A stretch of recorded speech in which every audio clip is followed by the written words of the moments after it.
സ്നേഹിക്കപ്പെടുന്ന വിശിഷ്ട വ്യക്തികളെ, നമസ്കാരം. ഒരിടത്ത് മണ്ണിൽ വീണാൽ അത് തനിയെ വളരുമോ? ഇല്ല, അതിന് വെള്ളവും വെളിച്ചവും വേണം. അതുപോലെ തന്നെയാണ് നമ്മുടെ ആത്മാവും. വിശ്വാസം, പ്രത്യാശ, സ്നേഹം എന്നീ 3 ദൈവിക പുണ്യങ്ങളാണ് നമ്മുടെ ആത്മാവിനെ വളർത്തുന്ന ദൈവത്തിന്റെ വെള്ളവും വെളിച്ചവും. ഇന്ന് ഞാൻ നിങ്ങളുമായി പങ്കുവയ്ക്കുന്നത് നമ്മുടെ കത്തോലിക്ക വിശ്വാസത്തിന്റെ അടിസ്ഥാന തൂണുകളായ ദൈവിക പുണ്യങ്ങളെ കുറിച്ചുള്ള കുറച്ച് ചിന്തകളാണ്. വിശ്വാസം എന്നത് പ്രത്യാശിക്കുന്നവ ലഭിക്കുമെന്ന ഉറപ്പും കാണപ്പെടാത്തവ ഉണ്ട് എന്ന ബോധ്യവുമാണ്. വിശ്വാസം കൊണ്ടാണ് നമ്മൾ ദൈവത്തോട് പ്രാർത്ഥിക്കുന്നതും ദൈവത്തിൽ ആശ്രയിക്കുന്നതും. ആബേലിന്റെ വിശ്വാസം മൂലമാണ് ആബേൽ കായലിനേക്കാൾ ശ്രേഷ്ഠമായ ബലി ദൈവത്തിന് സമർപ്പിച്ചത്.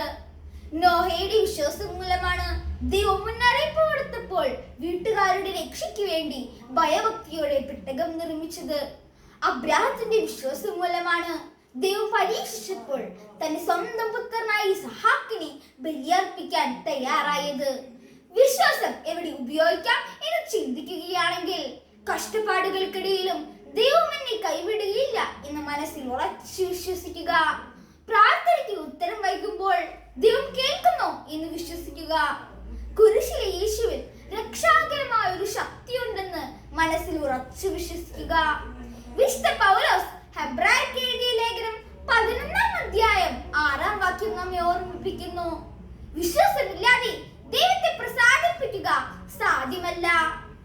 ദിവഗതനായ ഫ്രാൻസിസ് പാപ്പ പ്രത്യാശയുടെ തീർത്ഥാടകരെന്നു സഭയെ ഉപമിച്ചുകൊണ്ട് നമ്മെ ഓരോരുത്തരെയും പ്രത്യാശ നിർഭരമായ ജീവിതം നയിക്കാൻ ക്ഷണിച്ചിരിക്കുകയാണല്ലോ. ഈ അവസരത്തിൽ പ്രത്യാശ എന്ന ദൈവിക പുണ്യത്തെ കുറിച്ച് വിചിന്തനം ചെയ്യുന്നത് അഭിലഷണീയമാണ്. പ്രത്യാശ സർവശക്തനും കാരുണ്യവാനും വാഗ്ദാനങ്ങളിൽ വിശ്വസ്തനുമായ ദൈവം നമുക്ക് ആവശ്യമായ കൃപയും അനുഗ്രഹവും തരുമെന്ന ഉത്തമ ബോധ്യമാണ് പ്രത്യാശ അഥവാ ശരണം. എല്ലാറ്റിലും എല്ലായ്പ്പോഴും എനിക്ക് സംരക്ഷകനായി ദൈവമുണ്ടെന്ന തിരിച്ചറിവാണ് പ്രത്യാശ നമുക്ക് നൽകുന്നത്.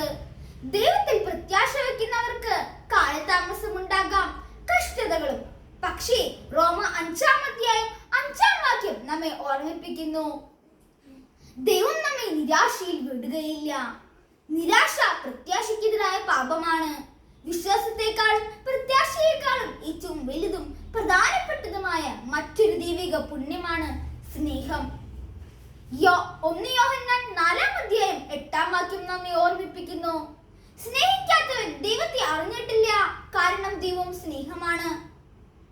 എല്ലാറ്റിനുപരിയായി ദൈവത്തെയും തന്നെ പോലെ തന്നെ മറ്റുള്ളവരെയും സ്നേഹിക്കാൻ നമ്മെ പ്രേരിപ്പിക്കുന്ന ദൈവിക പുണ്യമാണ് സ്നേഹം. യോഹന്നാൻ 15-ാം അധ്യായം 12-ാം വാക്യം നമ്മെ ഓർമ്മിപ്പിക്കുന്നു: ഞാൻ നിങ്ങളെ സ്നേഹിച്ചതുപോലെ നിങ്ങളും പരസ്പരം സ്നേഹിക്കണം.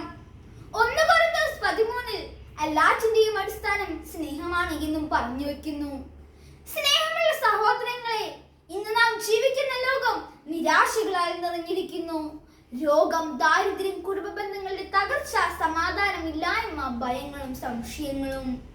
നമ്മുടെ വിശ്വാസ ജീവിതം എപ്പോഴും ചോദ്യം ചെയ്യപ്പെടുന്നു. ദൈവത്തെ അറിയാതെ അവിടുന്ന് നിഷേധിക്കുന്ന ശബ്ദങ്ങൾ ഉയരുന്നു. പക്ഷേ ഇവയെല്ലാം മാറ്റി നിർത്തി നമ്മെ ഉയർത്തുന്ന ശക്തിയാണ് ദൈവിക പുണ്യങ്ങൾ. ഒരു നല്ല ക്രിസ്ത്യാനിയെ രൂപപ്പെടാൻ ദൈവം നൽകിയ സമ്മാനം. വിശ്വാസം എന്നത് ദൈവത്തിൽ ആഴമുള്ള അടിത്തറ പോലെയാണ്. പ്രത്യാശ എന്നത് കാറ്റുകൊണ്ടും വെയിലുകൊണ്ടും ചോർന്നു പോകാതെ നമ്മെ മുന്നോട്ട് കൊണ്ടുപോകുവാനുള്ള പാത തെളിയിക്കുന്നു. സ്നേഹം എന്നത് ദൈവത്തെയും മനുഷ്യരെയും ഹൃദയം കൊണ്ട് സ്നേഹിക്കണം എന്നതാണ്. വിശ്വാസത്തിൽ ഉറച്ചവരും പ്രത്യാശയിൽ നിലനിൽക്കുന്നവരും സ്നേഹത്തിൽ വളരുന്നവരുമാകാൻ നമുക്ക് ശ്രമിക്കാം. അങ്ങനെ നമ്മുടെ ജീവിതം ദൈവത്തെ മഹത്വപ്പെടുത്തുന്ന ഒരു ചെറിയ ദീപമായി മാറട്ടെ എന്ന് ആശംസിച്ചുകൊണ്ട് ഞാൻ നിർത്തുന്നു. നന്ദി. ജയ് ക്രൈസ്റ്റ്.